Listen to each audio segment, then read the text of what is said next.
Hi, I'm Vance, and welcome to Repair and Replace. If your dishwasher stops mid-cycle and won't complete the wash, then there's a few things that you should check.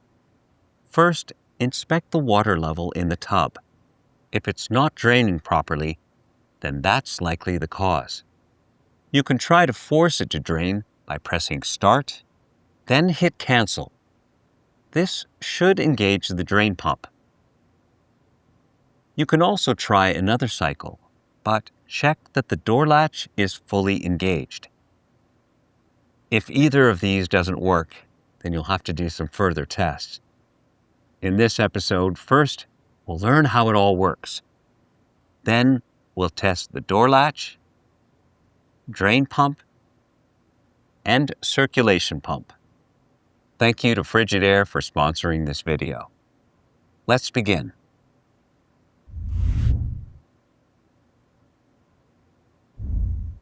Most dishwashers work in the same basic way. It's a tub with a spray arm that showers your dishes with water. There's an element to heat the water, a pump that circulates and sprays it, and another pump that drains it. By combining these simple components in different ways, the machine creates its various wash cycles. Let's take a look at a typical pre-wash, main wash, and rinse cycles. When you start a program, a pre-wash begins. First, the drain pump runs to clear any dirty water from the sump basin. Next, power is sent to the inlet valve, which fills the tub with warm water.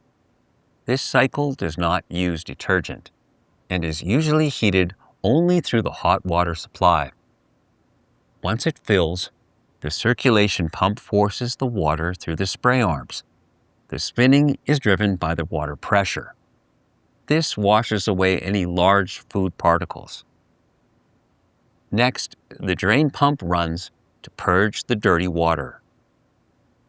During the wash cycle, the tub fills with water again. For a high temp or heavy wash setting, the heating element will raise the water temperature to improve cleaning performance. Next, the dispenser releases the detergent, which dissolves into the water. The circulation pump runs and sprays the dishes. This will run for up to an hour. Then the drain pump clears the tub. Next is the rinse cycle. The tub will fill and the dishes are sprayed again. Rinsing, and on some models added heat, help remove any remaining residue.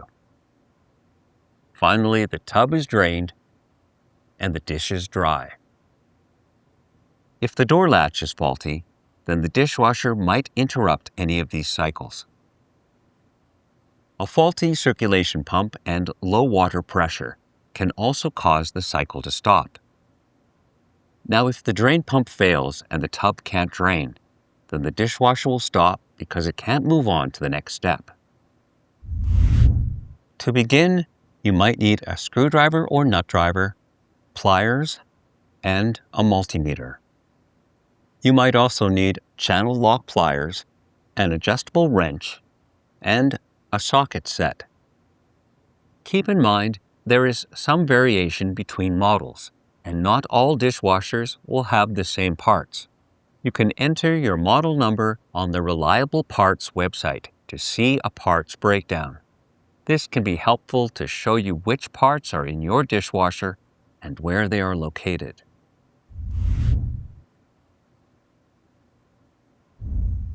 First, shut off the breaker to disconnect the power. In some cases, you can unplug the dishwasher. Now shut off the water supply valve. This should be located under the sink. It's also a good idea to wear cut-resistant gloves, as there can be some sharp edges.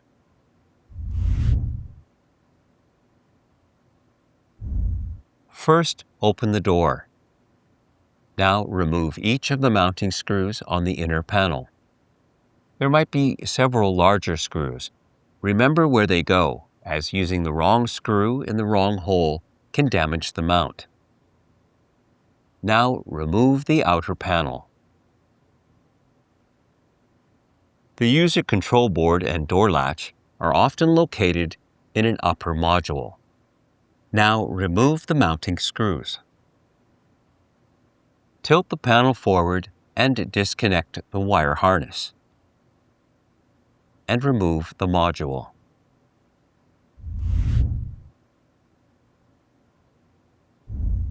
Using a multimeter, components can be tested for continuity. A successful continuity test proves that electricity can pass through the circuit. First, remove the wire harness. In some cases, you can test the latch in place, but to make it easy, we'll be testing it on the bench. Depending on the model, the latch might have 1 or 2 switches with 2 terminals, or a single 3-terminal switch. If there's only 2 terminals on the door switch, then it's easy to test. Set the multimeter to the ohms or resistance setting. Now touch the probes to each terminal. Pressing and releasing the switch should connect and disconnect the circuit. There should be continuity with a resistance between 0 and 1 ohm. If there is no continuity at all, then the switch is faulty and should be replaced. If there's 3 terminals, then you'll have to do several tests. The terminals will be labeled COM for common, NO for normally open, and NC for normally closed. A normally closed terminal will form a complete circuit at rest. It will stay energized until the switch is pressed and the circuit is opened. A normally open terminal is not energized at rest and will only complete the circuit when the switch is pressed closed.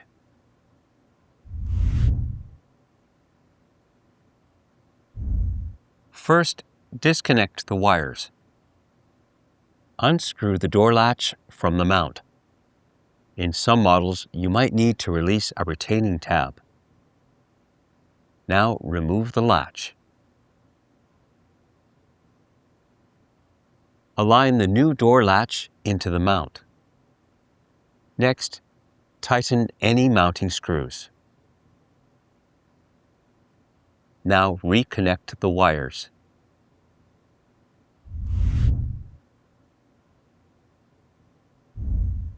Reconnect the wire harness. Next, align the control module and make sure that the mounting holes line up. Now, tighten the screws. Slide the outer panel onto the mount. Make sure to align the edges or the holes will not line up. Now, tighten the screws.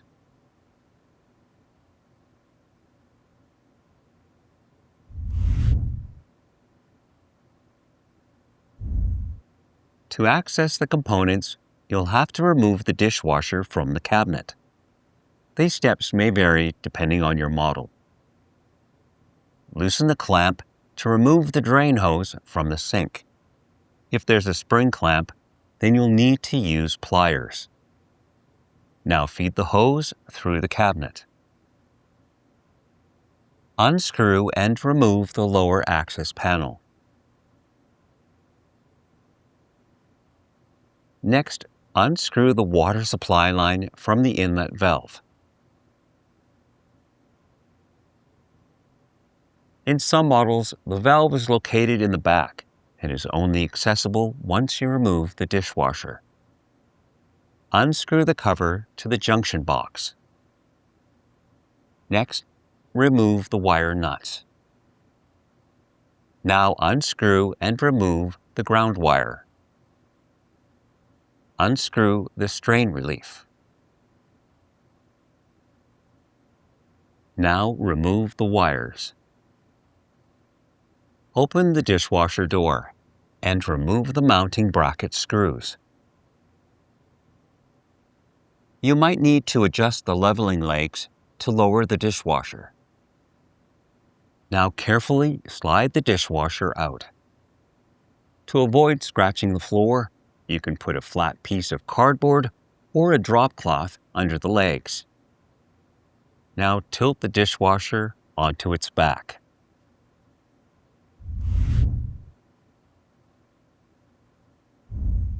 If your model has a bottom pan, then you'll have to remove it.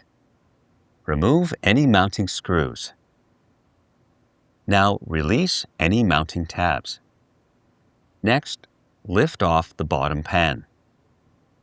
If needed, disconnect any wires.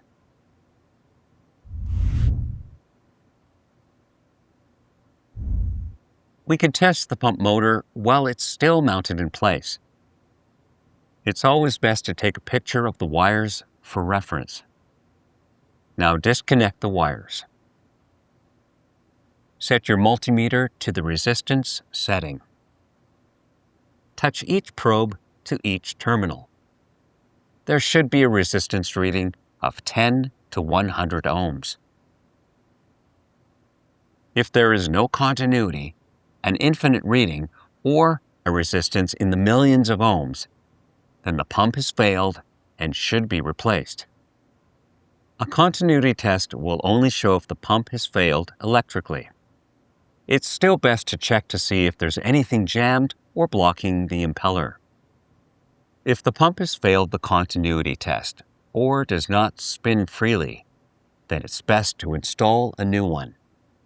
You can see how to replace the pump in the video linked below.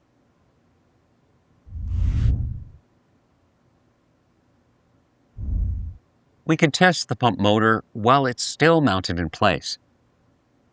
It's always best to take a picture of the wires for reference. Now disconnect the wires. Set your multimeter to the resistance setting. Touch each probe to each terminal.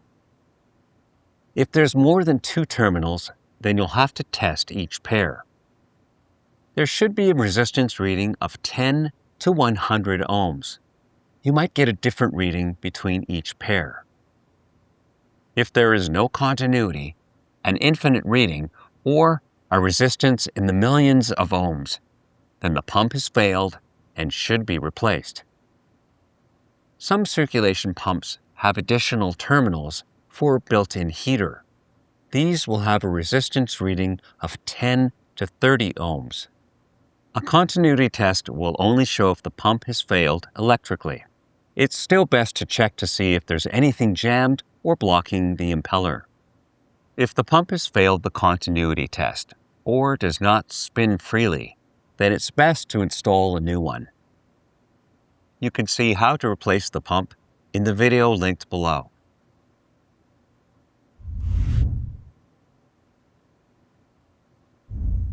Align the bottom pan into the mount.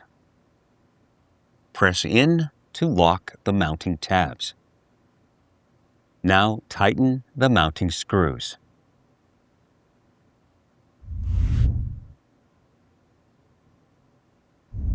First, feed the drain hose into the sink cabinet. Gently slide the dishwasher into place. If necessary, adjust the leveling legs. Tighten the screws to secure the dishwasher to the countertop. Now connect the drain hose and tighten the clamp. Make sure that the drain hose has an elevated loop above the connection. This will prevent water from flowing back into the dishwasher. Feed the wires into the junction box and tighten the strain relief. Now connect the ground wire. Next, tighten the wire nuts to secure the wires. Now replace the junction box cover. Attach the water supply line to the inlet valve and tighten it into place. Finally, replace the lower access panel.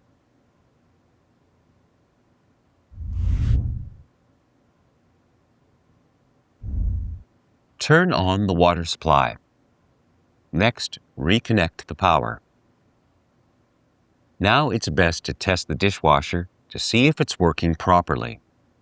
You can start a cycle even without any dishes or detergent. If this works, then cancel the cycle and run a full load of dishes. If you found this episode helpful, then subscribe to our channel. And when you need a replacement part, you can get it online or in one of our reliable parts locations. Thanks for watching.